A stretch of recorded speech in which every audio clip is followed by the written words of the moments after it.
G'day, welcome to the program. G'day there. I'm Stephen Mayne. Welcome to the Mayne Report. Now, I'm normally a huge fan of business commentator Alan Kohler.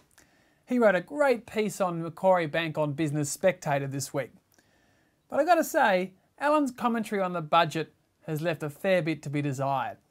Have a listen to his opening exchange with Kerry O'Brien on ABC television on Budget Night. Alan Kohler, let's look at the economics of this first. Is it economically credible, economic responsible? Is it anti-inflationary? I think it's all those things, and in fact I think it's a bit of an old-fashioned razor gang budget. I mean, you wouldn't know it listening to Wayne Swan's speech particularly, but really all the new things in this budget are cuts.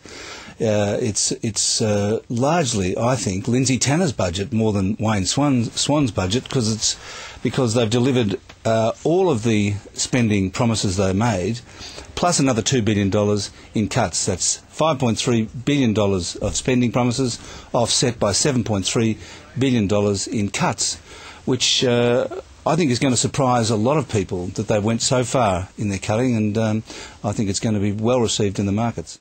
And listen to the tittlers of budget cuts that he actually came up with. The deployable mortuaries go, $800,000. Fishing Hall of Fame, out it goes. The Chamber Music Australia loses its $100,000. All things like that. Now, it isn't easy critiquing a budget straight after the lockup, but 5 days later, Alan was still raving about how good it was on Inside Business. It was a pretty good budget. The election promises were matched with spending cuts, and the new means tests are a good start. The fact that the opposition leader didn't lay a glove on it is a good indication that it was bulletproof. The surplus should not be put in a fund for later. The need for infrastructure is now, not in 2010. In fact, with no debt to pay off, there really is no case for surpluses at all.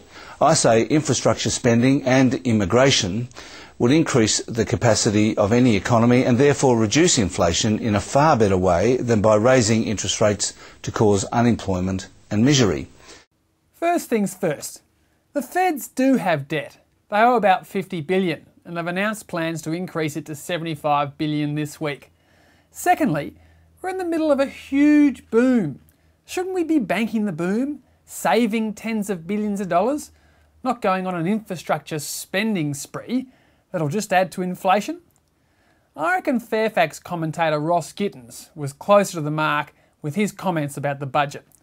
After a few days of reflection, he produced a very long piece arguing that the savings cuts were largely illusory.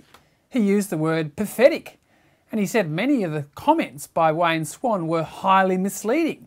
And then he went line by line through various different budget fiddles, which basically showed that Rudd and Swan were doing classic Labor Party accounting to dress up a budget to look far better than it really was. My old Telstra mate Phil Burgess reckons that the Australian media is too weak because they always just end up supporting whoever is in government in Canberra.